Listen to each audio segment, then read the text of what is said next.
Hi class, welcome to our weekly chat. I apologize for the mess all around me. I am in my home office and it is crazy town here, but let's chat. So what did we do last week? You finished your introduction discussion boards. You should get grades on those soon, assuming that you completed all the elements, which is basically introducing yourself, including some sort of visual element, and then responding to two of your classmates' posts. You should receive full credit. There is a fairly lengthy rubric attached to that. We're going to ignore that one. Just so you know, you also should have completed the syllabus quiz. If you have any questions about the syllabus, please let me know, but you should be pretty familiar with it at this point. And you completed the group sign up. Awesome. I think all but one person completed the group sign up, but everyone has been put into a group at this point. You should be able to see that group assignment both on iLearn or Canvas, iLearn Canvas, whatever we call it today. You should be able to see it both within the course itself. I believe that you also have the people tab. Whatever tab that you usually use to see who's in your group, you should be able to see that. And this is called the, let me confirm that I'm telling you correctly. I believe it is called the Health Science Experiment, or it's called the Health Science 391 Research Group. And that should have between 4 and 5 people in it, and a special discussion board should be associated with that, so you can start reaching out to your team members. If you are not able to find that in Canvas, because the directions I gave you are so confusing, it is also available for you in the class announcements. It was posted yesterday. I believe it is the top announcement. It's called Group Assignments, exclamation.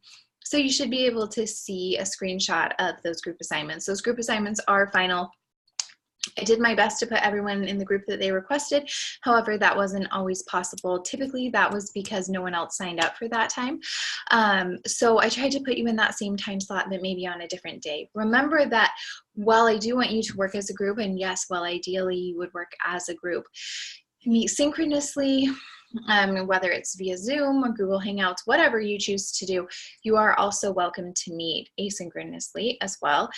So that can be email, text message. You can be very successful as a group meeting those ways, as long as all group members agree to participate regularly.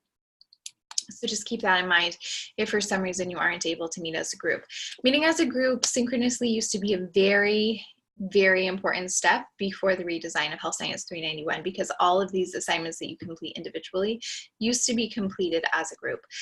So you would need to meet to discuss the methods section, to discuss the data analysis, all of those things. But since very few pieces are done as a group, it's okay if the majority of your meetings are done via email and text message. That being said, there is a lot of value in speaking face-to-face. Like I said in the previous video, if you're one of the groups where the face-to-face meeting time doesn't work, consider using something like Marco Polo, because you have the opportunity to interact face-to-face at a time that works best for you. Think about it.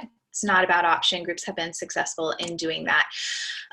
Also, well, there are very few assignments that you will have to work with your group members. The research questions and topics, the survey development, the pre-IRB application, and the IRB application itself, I highly recommend that you communicate with your group members regularly. These people are going to run into the same issues, have the same questions that you do. They're going to see the same data. They're looking into the same literature. They will be very helpful to you. Use these people. Use them as a resource that you have, because a lot of students, since we've made changes to the class, have felt like they're floating and we're alone. And the group is meant to make it so you're not feeling like you're floating or alone, and that you do have peer support to answer some of your questions. I'm always happy to, but in some cases, like when you get into the literature review and maybe having some difficulty finding sources, I am not as knowledgeable at your specific topic as your group members who are looking into the same stuff. They are very helpful to you. Use them, please use them. Okay, so the groups, they've been assigned, you're reaching out to your group members. I hope that you do that in the next 24 to 48 hours. If you have any questions, if I accidentally forgot to put you in a group, please let me know and I will make sure and fix that right away. Okay, a couple things coming up this week. First, you have that word review assignment coming up. It's talking about the word review features that you can use. So this is track changes, this is making comments, things like that. Please make sure that you look at the rubric to do that. The rubric is fairly specific. all of the rubrics in this class are fairly specific, so I would always look at them. I will say a lot of those rubrics are fairly nitpicky, and you want to make sure that you are reviewing them, because I will have the rubric open when I am grading your assignment. Okay, so when I look at this rubric, it's actually pretty short. It says all 3 word review, features, comments, track changes, and accept, reject track changes were used. You need to make sure you use all 3. Comments, you're just inserting that comment and making a comment. Track changes, you're making some change, whether it's a period, question mark, whatever, making that change, but you want the computer to track what you've done, and then you want to accept or reject those changes. So you'll see on the right-hand side, it gives you the option to accept or reject those changes. It's also up top in the ribbon, but it should, if you continue using track changes, it will say that that change was made. So you're going to want to do that, because I will go through. If you have all 3, then you will get full credit. If you have 2, you will get 11 out of 15 points. And if you only use 1, you will get 8 out of 15 points. So you could easily get 15 out of 15 points. Let's start the semester off. Awesome. Why did we look into word review features? I know the vast majority of you already know how to use word review features. You've used it in other classes, but I want to make sure, well, we collectively as 391 teachers want to make sure that you understand how to use those, because when we get further into the semester, we're going to do several rounds of peer reviews. We're going to review your lit review, your experimental report, and then finally that research poster. And as part of that, you are required to make changes on your classmates' changes and comments on your classmates' assignments. So we want to make sure that you know how to do it before we get in there. Also, if you ever send something to me for commentary, I will do it in Word, and I will use those word review features. And we don't want you to find yourself in a situation where I've made all these comments and you think that you fixed it, but you actually end up turning in the paper with my comments. I know it sounds crazy, but it's happened lots and lots of times where people ask for feedback, or they have a question about something and then they end up not knowing how to get rid of those comments or changes, and they just have to turn it in as is and lose a lot of points. So we want to make sure that you're set on that. The other thing, the even more important thing to do this week, is your final topic and research questions. So you went through that discussion board where you saw the decision tree about, if it's this, then I can't move forward. If it's this, I can move forward, things like that. I really, really, really want you to pay attention to that decision tree, because there are a lot of topics that cannot be used in this class. Those topics specifically deal with minor children. So minor children includes anyone under the age of 18. I know sometimes we consider children under the age of 12, but no, anyone under the age of 18 for the purposes of this class is considered a minor child. You cannot do a project that has to do with anyone under the age of 18. You cannot do anything with pregnant women. You cannot do anything with people that are cognitively impaired. This includes Down syndrome, autism, learning disabilities like dyslexia. All of that is going to be considered a cognitive impairment, and we cannot do that. We're not going to do anything with incarcerated individuals. That's fairly hard to do, but we're not going to do anything with that. And we're not going to do anything with the elderly that are cognitively impaired. This includes Alzheimer's, dementia, anything like that. Your project cannot deal with it. That being said, a lot of topics can be approached if we do it right. So if you want to ask someone about their belief with, let's say, nutrition and pregnancy, you could ask people those questions via a survey as long as they are not currently pregnant. They could be pregnant and you not be able to visibly tell, and that is fine. If it's an online survey, how would you know? But in that survey, you cannot ask them, are you currently pregnant? You can ask them, have you ever been pregnant? It's fine. Like I said last week, if you wanted to do a study on pregnancy and nutrition, you would be welcome to ask me a question on pregnancy and nutrition, because I am not currently pregnant. If I was, I would fall into that protected population. Same with your classmates, same with the wider population of people you're going to do or survey. The same goes with minors. You cannot ask a parent about their experience with their child, but you can ask people about their experience or opinions generally. So, for example, you could not ask me about my experience specifically with feeding my kids dinner. That is talking about a minor child. But you could ask me, do you think the following issues would occur with feeding children dinner? knowing that because I am a parent, I am very likely going to be answering from my own experience, but you cannot ask directly about my own experience. I know it is confusing, and the reason for that is all of these protected populations require that you go through a full board review from the IRB. Like I said last week, that board review is going to take sometime between 4 and 6 weeks.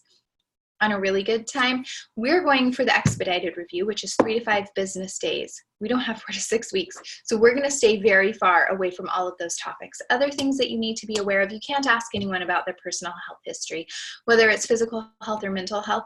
So you can't ask me, do you have a family history of depression, diabetes? Do you have a personal history of depression, diabetes, Alzheimer's? All of those things. You can't ask anyone about their own medical history. You can ask about things generally, but not specific to the person. You also need to be really careful if you are one of the groups that decide you want to dive into something with mental health. So one of the things the IRB does is it tries and protects the physical and emotional well-being of all potential study participants. Mental health is a really sensitive topic, and we don't want to create any undue trauma, fear, discomfort for our study participants. So we have to be very careful in how we ask mental health questions to make sure that we're not bringing up some negative feelings for people, and also so that they don't feel like we are attacking them or asking about their circumstances specifically. So if you are dead set on mental health, we can talk specifically with your group about how we're going to approach that sensitively, but I recommend you be very careful and thoughtfully consider whether or not mental health is the way that you have to go. Also remember, we did talk about this last week as well, but any topic that is in direct contrast with the honor code is not allowed for this class. So that has to do anything with tobacco, alcohol, drug use, including the opioid crisis, and tobacco, drugs, and anything to do with sexual activity. We are not asking people about those things. First of all, it's threatening to them. Second, that puts them in the position, especially if they happen to be a BYU Idaho student, where they may have to say something that's not in compliance with the honor code, even if it is anonymous, and that causes them unnecessary trauma, embarrassment, and stress. So we are not doing that. Nothing with a priority with a protected population. So minors, cognitively impaired, pregnant women, incarcerated individuals, or the elderly that are cognitively impaired, and nothing that is in direct contrast with or direct conflict with the BYU Idaho honor code. So drugs, alcohol, tobacco, sex, none of those things. We are not doing any of those things. However, I do have a lot of groups that are really interested in talking about the opioid epidemic over the last several semesters.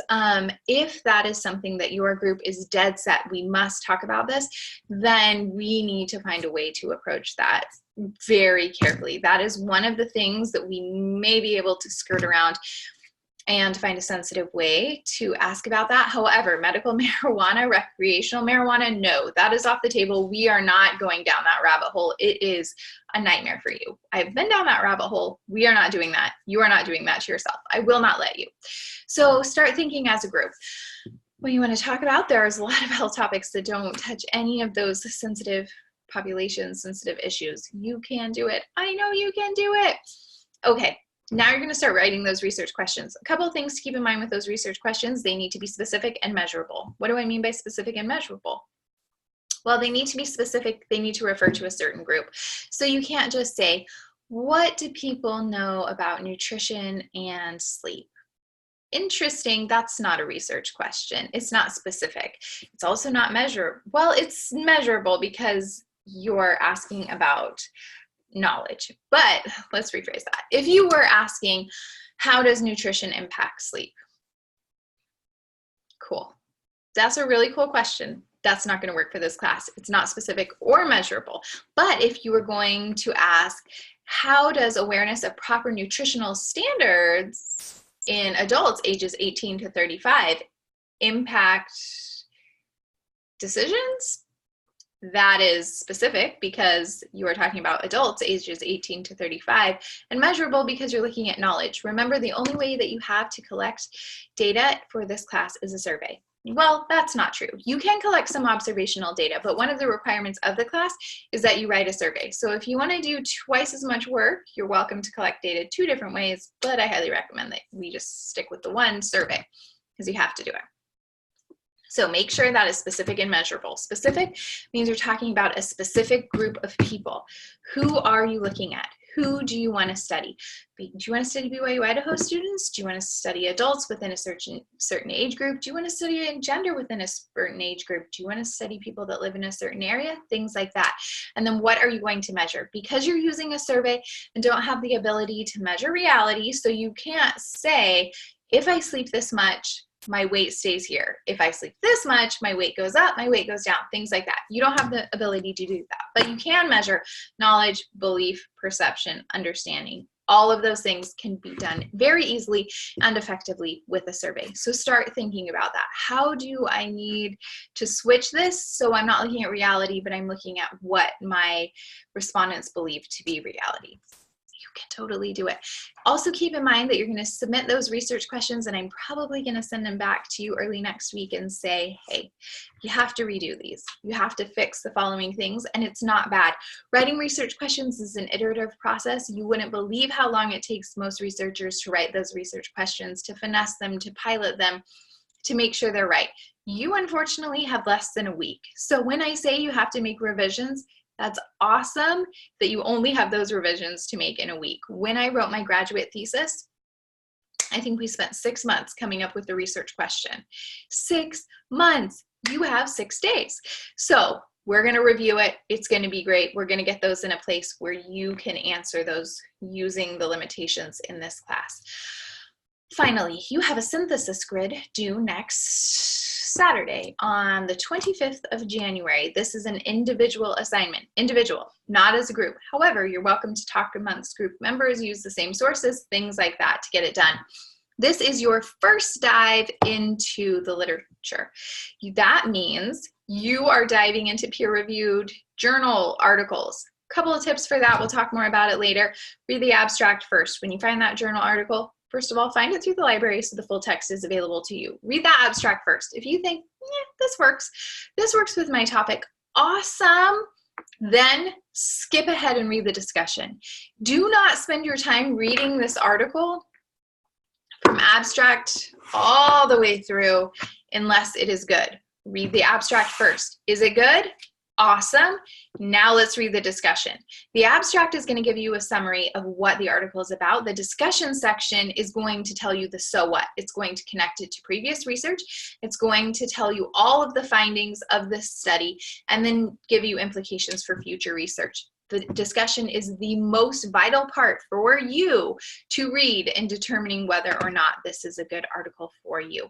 If you read the abstract and the discussion and say, yeah, this is actually good, I want to use this, then go back and read through all of the other parts. If you find an article that you love, but it's a little bit older, that is okay. You can see where that article has been cited since it was published and use one of those newer articles. Health research changes quickly.